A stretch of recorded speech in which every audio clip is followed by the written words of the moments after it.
तो हम चंद्रमा और केतु की युति को लेकर बात कर रहे थे मेष लगन के विभिन्न भावों में।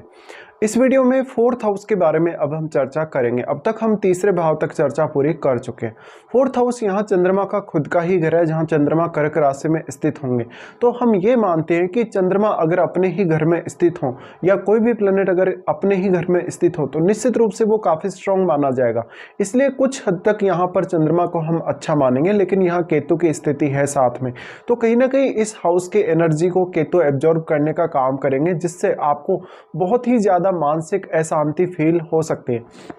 आपको अक्सर ऐसा फील हो सकता है कि आप पढ़ने लिखने में ज़्यादा रुचि नहीं ले पा रहे हैं, अक्सर बोर हो रहे हैं या अपनी खुद की क्षमताओं का एहसास नहीं कर पा रहे हैं। चंद्रमा इमेजिनेशन के कारक हैं। इमेजिनेशन के कारक होने की वजह से हालांकि आपको इमेजिनेशन काफ़ी अच्छा रहेगा, लेकिन आप जब भी कोई फाइनल फैसला लेंगे कुछ भी सोचकर, तो वो जो फाइनल फैसला लेंगे वहाँ पर आपका कॉन्फिडेंस उतना अच्छे से सामने नहीं आ पाएगा। इस वजह से बार बार आपको सोचना पड़ सकता है और इसमें आपका समय व्यर्थ जाएगा। देखिए, यहाँ चंद्रमा साथ है केतु के, तो माता के साथ बहुत ज़्यादा अनबन रह सकती है। इवन माता से ऐसा केतु छोटी आयु से ही आपको दूर भी कर सकता है, या फिर आपको माता जी का प्रॉपर सुख भी ना मिला हो, ऐसा हो सकता है। यहाँ चंद्रमा डिस्पोजिटर तो खुद ही है, इसलिए आपको ये भी देखना है कि चंद्रमा वास्तव में यहाँ कितना ज़्यादा स्ट्रॉन्ग है, चंद्रमा यहाँ कितना ज़्यादा दूरी पर है केतु से। दूसरी बात यह भी है कि केतु के द्वारा चंद्रमा काफ़ी स्ट्रांगली यहाँ प्रभावित होंगे, भले ही वो कितने भी ज़्यादा डिग्री डिफरेंस पे हों, क्योंकि चंद्रमा एक बहुत ही सॉफ्ट प्लेनेट है और उस वजह से दूसरे ग्रहों का उस पर प्रभाव काफ़ी ज़्यादा पड़ता है। अगर यहाँ पर बृहस्पति जैसे ग्रह की दृष्टि पड़ रही हो या इवन सूर्य जैसे ग्रह की दृष्टि पड़ रही हो, तो कुछ हद तक फिर भी आपको थोड़ी यहाँ पर सहायता मिल सकती है इन ग्रहों से। बट वास्तव में ये जो युति है वो आपको मानसिक रूप से काफ़ी बार डिफिकल्टी में डालेगी, काफ़ी बार अनसर्टेनिटी देगी। तो आपको अपने घर परिवार की काफ़ी ज़्यादा चिंता रहेगी। आप अपने घर से दूर किसी विदेश में सेटल होंगे या किसी दूसरी कंट्री में सेटल होंगे, या कहीं ना कहीं आप विदेश यात्रा करते ही रहेंगे कंटिन्यूसली। अब डायरेक्टली जो इसका असर है वो कहीं ना कहीं आपके करियर पर भी पड़ेगा, लेकिन आप इस फोर्थ हाउस से कोई भी उम्मीद ना करें तो ये ज़्यादा बेहतर है आपके लिए। जब भी इस हाउस में चंद्रमा और केतु स्थित हैं तो आपके फैमिली के साथ किए गए कोई भी प्रकार के पार्टनरशिप, कोई भी प्रकार का फैसला आपका काफ़ी ज़्यादा गलत होगा और आप प्रॉपर डिसीजन मेकिंग नहीं कर सकेंगे।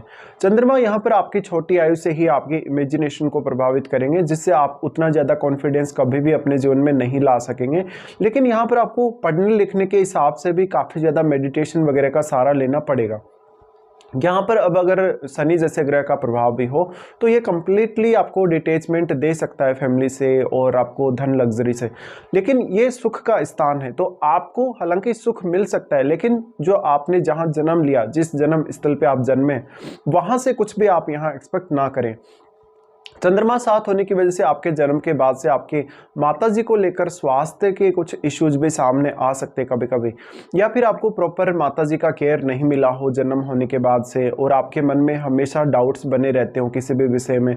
आप भले ही कितना भी पढ़ लें, लिख लें, समझ लें, लेकिन फिर भी आपके डाउट्स, बहुत सारे ऐसे डाउट्स होंगे जो क्लियर नहीं हो पाएंगे। तो इस युति के होते हुए छोटी आयु में आपको किसी ना किसी अच्छे शिक्षक की भी जरूरत है, या कोई ऐसा शिक्षक जो आपको प्रॉपरली पढ़ा सके, समझा सके किसी भी कंसेप्ट को। तो यहाँ पर आपको पढ़ने लिखने में भी काफ़ी देरी का सामना करना पड़ेगा, क्योंकि जितना भी आप सीखेंगे, समझेंगे या अपनी अंडरस्टैंडिंग को बढ़ाएंगे, उतना ही ज़्यादा यहाँ केतु एब्जॉर्ब करने का काम करेंगे।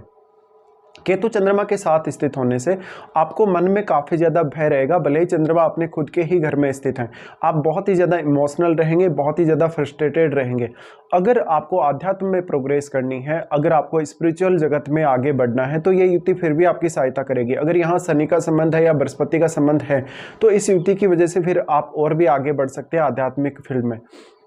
बट वास्तव में आपको घर परिवार को लेकर काफ़ी सारी शिकायतें रहेंगी। आपको ऐसा लगेगा कि आपके जो माता पिता हैं वो आपका प्रॉपर सपोर्ट नहीं कर पा रहे, या किसी न किसी वजह से आपको उनका प्रॉपर साथ नहीं मिला हो, आपको आपके किसी रिलेटिव ने पाला हो या रिलेटिव ने बाद में संभाला हो।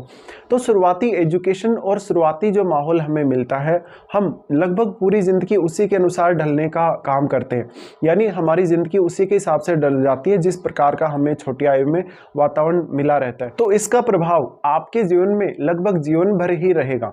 आपके जॉब लगने के बाद, आपके सेटल होने के बाद, आपको काफ़ी ज़्यादा डिफ़िकल्टीज़ फिर भी आएंगी। तो यहाँ पर आपको किसी ना किसी के एडवाइस की ज़रूरत हमेशा ही पड़ती रहेगी फैमिली से रिलेटेड कामों में।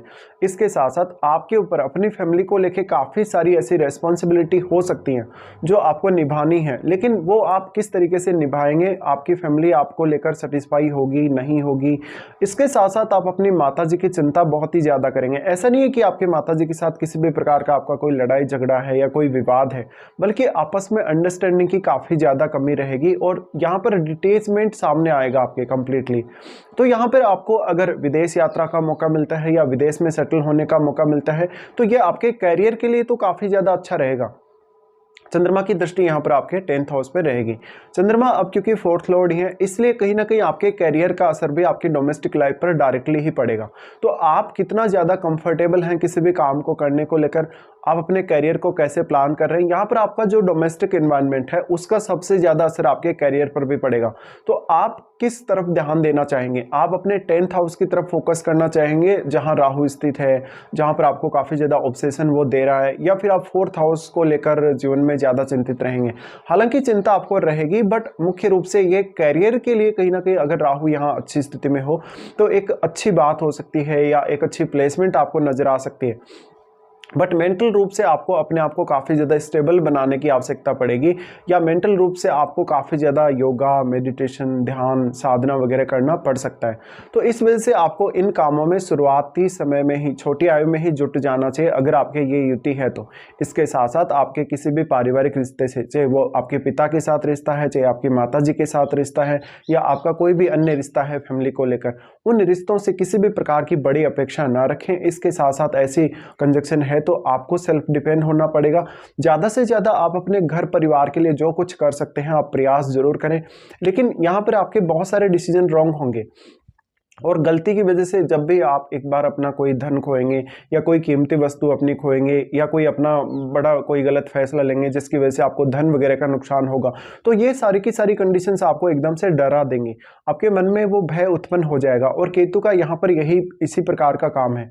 तो आप मेंटली काफ़ी ज़्यादा डिससेटिस्फाइड हैं। आप, हालांकि आपको मिला सब कुछ है जीवन में, माता पिता का भी साथ मिला है, माता पिता के आप सानिध्य में रहे हैं, लेकिन कहीं ना कहीं वो जो एक रिश्तों में एक समानता होनी चाहिए या रिश्तों में एक तारतम्यता जो होनी चाहिए, तालमेल जो होना चाहिए, उसकी कमी हमेशा ही आपको दिखेगी आपके जन्म लेने के बाद से।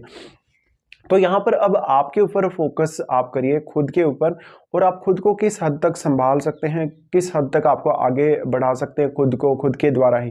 तो यहाँ पर ज़्यादातर रिस्पॉन्सिबिलिटीज़ आपको खुद ही लेनी पड़ेंगी खुद के लिए, इसलिए आपको सेल्फ डिपेंड होना बहुत ज़्यादा ज़रूरी है। आप किसी भी फैमिली मेम्बर पर डिपेंड रहेंगे या इवन माता पिता पर जितने टाइम तक डिपेंड रहेंगे फैमिली में, उतने टाइम तक आपकी लाइफ में कोई खास ग्रोथ नहीं होगी। आप अगर 10th हाउस की तरफ थोड़ा ज़्यादा ध्यान दे लें तो ज़्यादा उचित है, लेकिन क्योंकि चंद्रमा यहाँ पीड़ित हो ही चुके हैं, इसलिए आपको चंद्रमा को भी काफ़ी ज़्यादा बैलेंस में रखना पड़ेगा और अपने मन को काफ़ी ज़्यादा सेटिस्फाइड भी आपको रखना पड़ेगा। इसलिए आपको अपनी रुचियों पर भी थोड़ा काम करना चाहिए। तो इस प्रकार के कुछ रिजल्ट्स सामने आ सकते हैं इन दोनों की युति आपके 4th हाउस में होते हुए।